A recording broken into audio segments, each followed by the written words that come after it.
Hello. Today, we're going to review two movies, Oppenheimer and Woman in Gold. A couple days ago, I finally watched Oppenheimer. I want to start out by saying the acting was great to very good. The writing was also very good, and the directing, casting, all of it was good. However, for me, this is one of the most disappointing letdown movies I've ever seen. I really racked my brain on another movie that has let me down more than Oppenheimer. It was not what was put in the movie. It's what wasn't put in that made it so disappointing for me. This was the first big, huge budget film on arguably the most important chapter in world history. Yet the movie is based mainly on Oppenheimer's relationships and what he had to deal with after the war from the U.S. government. I feel the movie spent way too much time covering his personal life. Again, it's my opinion. My expectations, I guess, were high. I get it. I mean, the name of the movie is Oppenheimer, and he's just constantly involved in not one of his relationships, either men or woman, did anything to prevent him or get him in the way of his ultimate goal. Meaning, if he was in some of these relationships and they were just horrible, and through those relationships, it made him do different things on the Manhattan Project, I guess you could certainly put in relationships. But there's not one thing that these people in his life did that prevented him from getting his ultimate goal. And that's why I feel highlighting, dragging on about the relationships were just useless to me. As an example, the scene where his girlfriend, Jean Tatlock, is naked, sitting on him, naked in the boardroom, was just stupid. Why on earth is that in the movie? Under Oppenheimer's watch, okay, they developed 2 nuclear bombs that ended the war in the Pacific. 2 bombs that saved, in General MacArthur's opinion, 1 million American soldiers. 2 bombs that killed roughly 150,000 to 200,000 people while injuring, hundreds upon hundreds of thousands more. Furthermore, the invention of the nuclear bomb has changed the lives of every individual on the planet, along with world policies. Yet, Christopher Nolan felt that time was much better suited for Oppenheimer to hook up with his ex again. Christopher Nolan cares.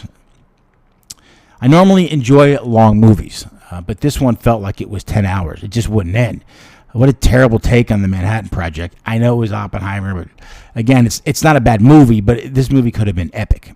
You have to understand, it's not easy. It's very difficult to get any project in Hollywood on a huge, big budget film, and I was so happy when they greenlighted it. And there's been a ton of documentaries and books on the Manhattan Project, but just not many movies, and certainly not blockbuster type movies.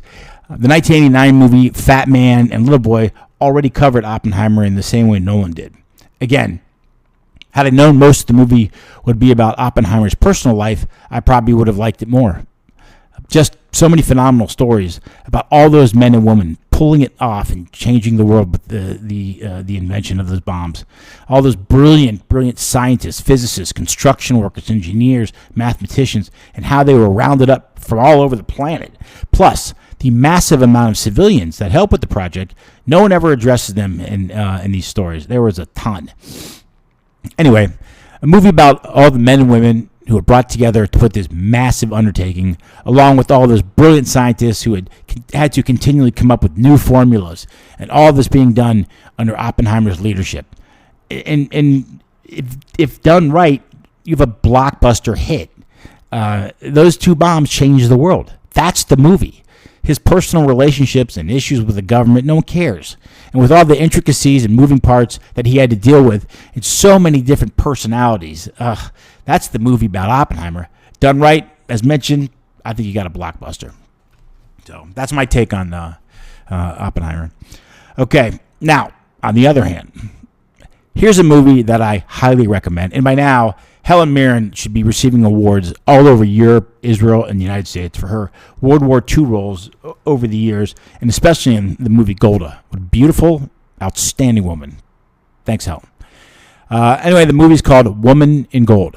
I must admit, this movie may have moved into my top 5 best movies relating to the Holocaust that I've seen. I had no idea about it. I was just flipping through stuff.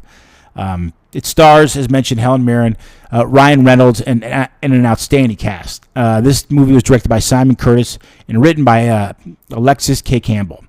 Again, it's called Woman in Gold. I won't talk about it specifically, as I don't want to give anything away, but wow, it's just so well done, very accurate, especially the scenes when Helen Mirren plays her character as a much younger woman. Truly outstanding. In summation, Oppenheimer, again, certainly wasn't a bad movie. As mentioned, the acting was solid, the writing was good, and some of the dialogue was probably accurate.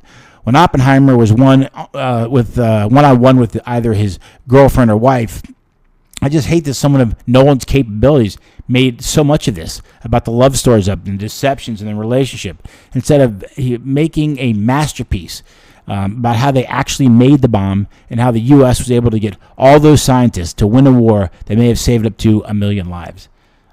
So that's my review of those 2 movies, and thanks.